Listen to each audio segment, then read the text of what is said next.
வணக்கம், welcome back to chef Deena's kitchen. இன்றைக்கி நம்ம கிச்சனில் பார்க்க போது மாங்காய் வச்சு ஒரு சூப்பரான ப்ரிப்பரேஷன் பண்ண போகிறோம்.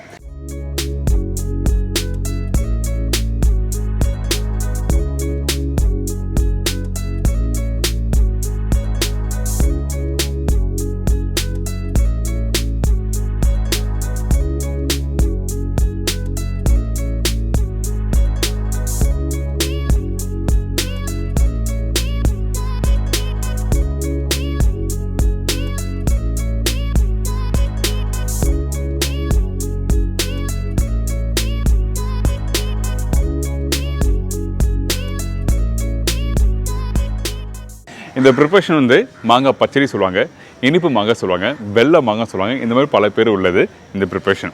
ஒரு அருமையான ஸ்டைலில் பண்ண போகிறோம். அது மட்டும் இல்லை, இந்த மாங்காய் அதோட கொஞ்சம் மிளகாத்தூள் அதுக்கப்புறம் வந்து இந்த வெள்ளெல்லாம் போட்டு பண்ணுறது ஒரு இன்ட்ரெஸ்டிங்கான ப்ரிப்பரேஷன். நம்ம ஊர் சைடில் பார்த்தீங்கன்னா இந்த மாங்காய் ப்ரிப்பரேஷன் பண்ணி வச்சுருவாங்க. இந்த ரெடி பண்ணி முடிச்ச பிறகு ஒரு 4 நாள் 5 நாள் கூட அப்படியே வெளியே வச்சு சாப்பிடுவாங்க. அதாவது ஃப்ரிட்ஜில் வைக்க வேண்டிய அவசியம் இல்லை சொல்கிறேன். அந்த அளவுக்கு ஒரு ஃபென்டாஸ்டிக்கான ஒரு ப்ரிப்பரேஷன், கெட்டு போகாது. மாங்காய் வந்து பல விதம் இருக்கும். நான் இன்றைக்கி 2 விதமான மாங்காய் காமிச்சிருக்கேன். ஒட்டு மாங்காய், இன்னொன்று வந்து ருமானி மாங்காய். ருமானி மாங்காய்னா குண்டா ரவுண்டாக இருக்கும் பார்த்தீங்களா, அந்த மாங்காய் தான் யூஸ் பண்ணோம். ஆக்சுவலாக எதுக்காகன்னு, அந்த மாங்காய் கட் பண்ணி சமைக்கும் போது உங்களுக்கு கரைஞ்சி வராது. இதே வந்து ஒட்டு மாங்காய் பார்க்கும்போது குக் பண்ணுற டைமில் கண்டிப்பாக கரைஞ்சி வந்துடும். ஸோ இந்த மாதிரிலாம் ப்ராப்ளம் வரும். எந்த மாங்காய் யூஸ் பண்ணலாம் சொல்லிட்டு தெளிவாக செய்முறையில் உங்களுக்கு கொடுத்துருக்கேன். அது மட்டும் இல்லை, ப்ராப்பராக எந்த சைஸில் கட் பண்ண உங்களுக்கு கட் பண்ணி காமிச்சிருக்கேன். இப்போ இந்த டிஷ்ஷுக்கு தேவையான பொருட்கள் பார்த்துலாம். இந்த ப்ரிப்பரேஷன் தேவையான பொருட்கள்: மாங்காய் 1 கிலோ, வெல்லம் 100லேருந்து 150 கிராம், கடுகு 1 டேபிள் ஸ்பூன், வெந்தயம் 1 டேபிள் ஸ்பூன், பெருங்காயம் 1/2 டீஸ்பூன், உப்பு தேவைக்கேற்ற, நல்லெண்ணெய் குக் பண்ணுறதுக்கு தேவையான அளவு, குழம்பு பவுடர் 1.25 டேபிள் ஸ்பூன். இதாங்க இந்த ப்ரிப்பரேஷன் தேவையான பொருட்கள். இன்றைக்கி இந்த ப்ரிப்பரேஷன் பண்ணும்போது 2 விதமான மாங்காய் வச்சுருக்கேன். ஆக்சுவலாக இந்த ப்ரிப்பரேஷனுக்கு எந்த மாங்காய் யூஸ் பண்ணணும்னு சொல்லிட்டு கரெக்டாக சொல்கிறேன். ஃபஸ்ட்டு இப்போ எடுத்துருக்கேன்ல ரவுண்டா ருமானி மாங்காய், இந்த மாங்காய் தான் நீங்கள் யூஸ் பண்ணணும். எதுக்காக இப்படி யூஸ் பண்ணணும்னு சொல்கிறேன்னு கேட்டிங்கன்னா, மாங்காய் குக் பண்ணி முடித்த பிறகு உங்களுக்கு மசியாமல் அப்படியே முழுசாக தெரியும். இதே இந்த நீட்டு மாங்காய், அதாவது ஒட்டு மாங்காய் சொல்லுவாங்க, இந்த ஒட்டு மாங்காய் கட் பண்ணி நீங்கள் ப்ரிப்பரேஷன் பண்ணும்போது கண்டிப்பாக என்னன்னா அந்த மாங்காய் தோல் தனியாக வந்துடும். அதுக்கப்புறம் உள்ளே இருக்க அந்த மாங்காய் மேஷ் ஆகிடும். அதனால தான் தெளிவாக சொல்கிறேன், இந்த ருமானி மாங்காய் ரவுண்டு மாங்காய் வச்சு நான் பண்ண போகிறோம். இருந்தாலும் இந்த 2 மாங்காய் வச்சு நீங்கள் பண்ணுறேன். குக் பண்ணி முடித்த பிறகு எப்படி வந்துருக்கு சொல்லி உங்களுக்கு காமிக்கிறேன். இப்போ இந்த மாங்காவை ஒரே மாதிரியே கட் பண்ணி எடுத்துருங்க.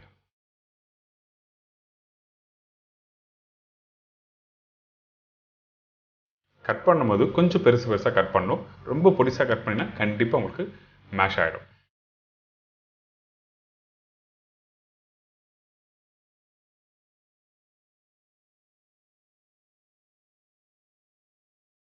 இதுக்கு பிறகு நம்ம என்ன பண்ணுறோன்னா, கடுகு போட்டிருக்கோம், அதுக்கப்புறம் வெந்தயம். இந்த கடுகும் வெந்தயமும் ரெண்டுமே ஒரே ஈக்குவல் குவாலிட்டியாக இருக்கணும். ஸ்லோ ஃப்ளேமில் வறுத்துருங்க. இந்த கடுகு வறுக்கும் போது நல்லா பொரிஞ்சு வரும். அந்த டைமில் அடுப்பை விட்டு ஆஃப் பண்ணணும். அதே டைமில் வெந்தயம் கொஞ்சம் கோல்டன் ப்ரௌன் கலர் மாறும். ரொம்ப நேரம் வறுக்கக்கூடாது. அப்படி வறுத்திங்கன்னா கசப்பு தன்மை வந்துடும். அதனால் கரெக்டாக வறுத்து எடுத்து வச்சுருங்க. இதுக்கு பிறகு ஒரு மண்சட்டியில் எண்ணெய் போட்டிருக்கேன். நல்லெண்ணெய் மட்டும்தான் யூஸ் பண்ணணும். ரீஃபண்ட் ஆயில் யூஸ் பண்ணலாமா கேட்டிங்கன்னா யூஸ் பண்ணலாம். ஆனால் என்னோட சஜஷன் ஆல்வேஸ் நல்லெண்ணெய் இந்த ப்ரிப்பரேஷனுக்கு. கடுகு தாளிப்பு போட்டிருக்கேன். கடுகு பொரிஞ்சு வந்த பிறகு பெருங்காயம், தாளிப்பு போட்ட பிறகு இந்த மாங்காய் போட்டு 2 நிமிஷம் வதக்குங்க. நார்மலாக நம்ம என்ன பண்ணோம், வெங்காயம், தக்காளி, பூண்டு, பச்சை மிளகாய், கருவேப்பிலை இதெல்லாம் போடுவாங்க மாங்காய் ப்ரிப்பரேஷன் பண்ணுறதுக்கு. ஆனால் இந்த ப்ரிப்பரேஷனுக்கு இந்த மாதிரி எந்த ஒரு இன்க்ரீடியன்ஸ் தேவையில்லை. அதுக்கு பிறகு உப்பு தேவையான அளவுக்கு முதல்ல போட்டிருக்கோம். உப்பு போட்ட பிறகு தேவையான அளவுக்கு தண்ணி ஊற்றுறோம். தண்ணி அதிகமான குவான்டிட்டி வேண்டாம், தேவையான அளவுக்கு மட்டும் ஆட் பண்ணுங்கள். அதாவது ஒரு 1/2 டம்ளர் அளவுக்கு தண்ணி ஊற்றினா மட்டும் போதும். 2 நிமிஷம் கொதிக்க விடுங்க. அதுக்கப்புறம் ஒரு மூடி போட்டு நல்லா வேகட்டும். இந்த மாதிரி கொதித்து வரும்போது அந்த கடுகு அந்த பெருங்காயம் வாசனை நல்லா வரும். இப்போ ஒரு மூடி போட்டு கரெக்டாக வேகட்டும். அடுத்தது ஏற்கனவே ரெடி பண்ணி வச்சிருக்க கடுகு வெந்தயம், இதை நல்ல ஃபைன் பவுடராக பண்ணுறோம். அதே டைமில் சூடு ஆறின பிறகு பவுடர் பண்ணுங்க. அது மட்டும் இல்லை, இந்த பவுட்ரு கொஞ்சம் குவான்டிட்டி அதிகமாக இருக்கும். நான் என்ன பண்ணியிருக்கேன், கரெக்டாக ஒரு 1.25 டீஸ்பூன் அளவுக்கு தான் போட்டிருக்கேன். மீதி பவுடர் அப்படியே எடுத்து வச்சுருக்கோம்.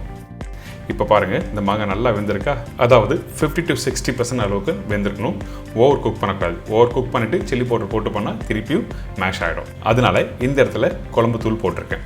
இந்த குழம்பு தூள் எப்படி பண்ணுறது சொல்லி நம்ம ஆல்ரெடி வீடியோ போட்டிருக்கோம். அதோட லிங்க்கும் நான் கீழே கொடுத்துருக்கேன். இந்த குழம்பு தூள் போட்ட பிறகு ஒரு 2 நிமிஷம் குக் பண்ணுங்கள். அதுக்கு பிறகு இந்த வெல்லம் போட்டிங்கன்னா அப்படியே கரைஞ்சி வரும் இந்த மாங்காவோட மிக்ஸ் பண்ணும்போது.